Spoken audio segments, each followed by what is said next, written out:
Right, but it's the Sybil, you're getting rid of the left turn lane. And so south of Sybil, if you want to make a left,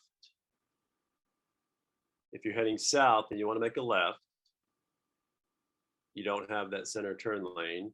And if you're heading north, south of Sybil, and you want to make a left, similarly, you don't have that left turn lane, right? Yeah. So I guess what the problem with getting rid of the turn lane is in this certain section would be them turning into their driveways. So left turns onto driveways would be harder.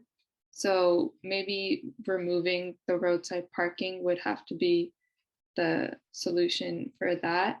So it's either we remove the turn lane or remove the roadside parking. So I guess in this situation, the left turn lane would be more important.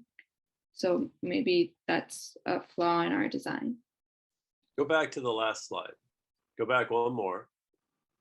Okay, this is the area we're talking about, right? So if you're a car, either one of those cars, and you want to make a left, the car behind you, what is it going to do? They're going to have to wait. Well, yeah, what are they more likely to do?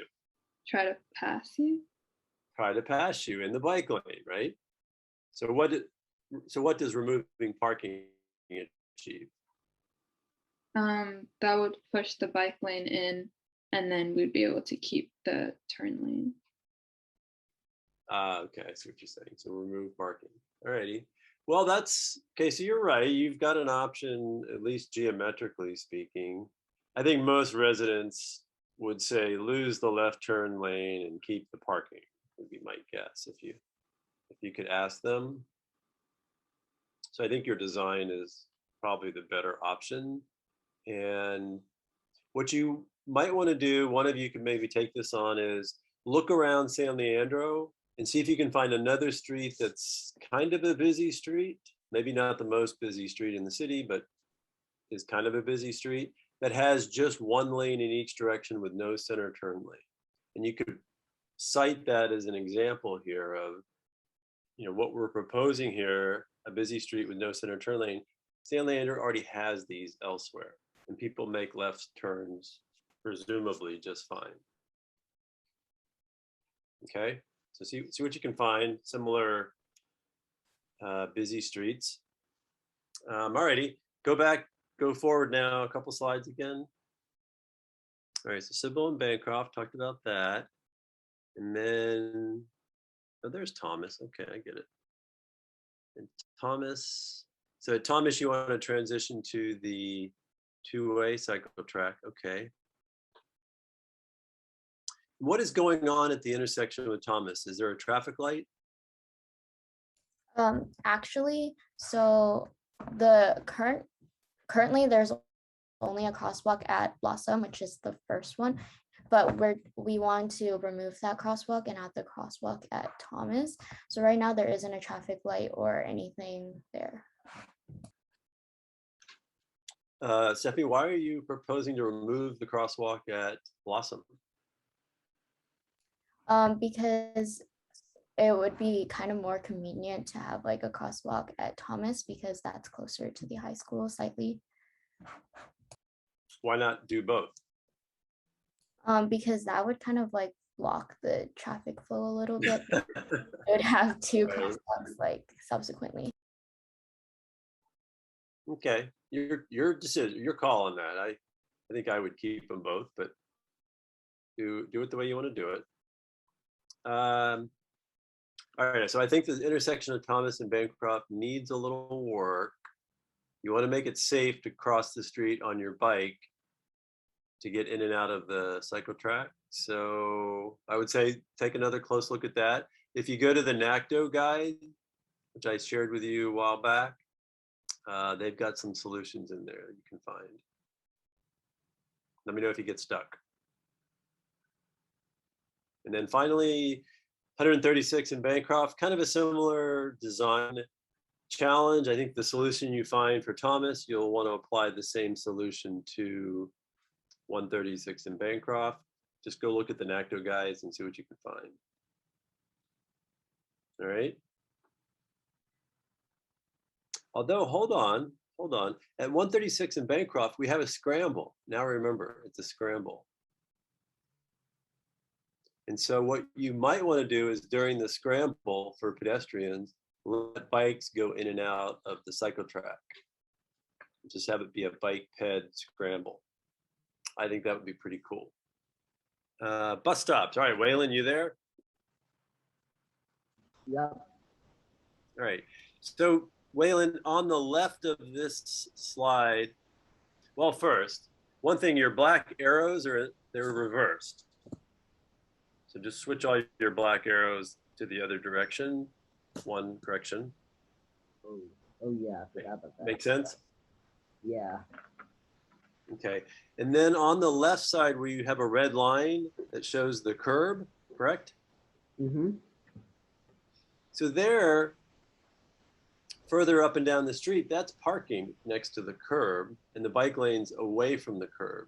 So the raised platform that you're proposing here is away from the curb. It's not up against the curb. And so here, you're going to have to do a bulb to get the sidewalk to match the bus boarding island. Mm-hmm. Does that make sense? Yep. Yep. So just modify that design, and then you'll do that, I think, further down as well.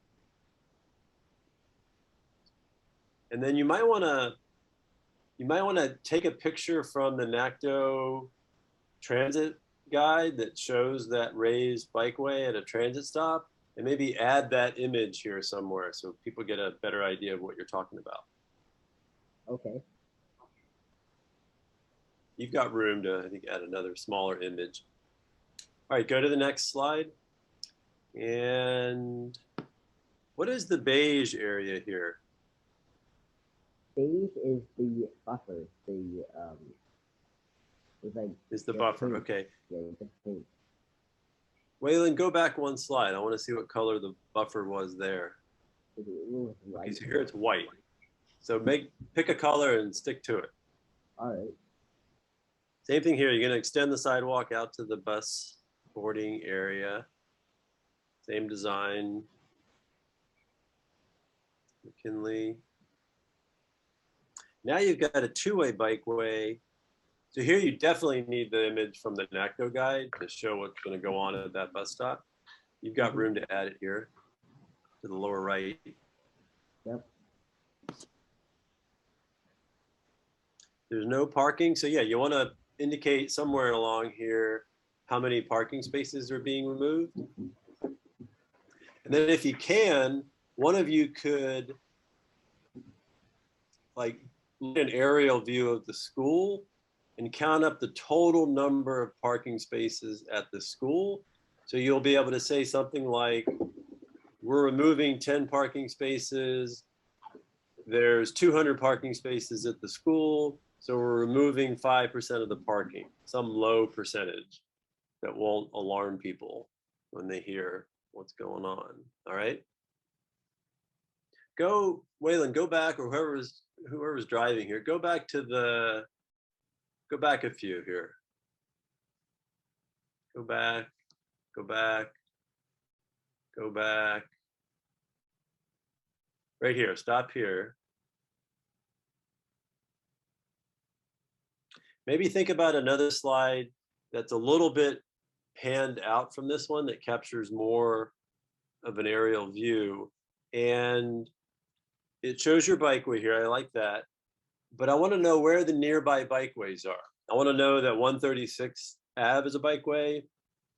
I want to know that Sybil's a bikeway.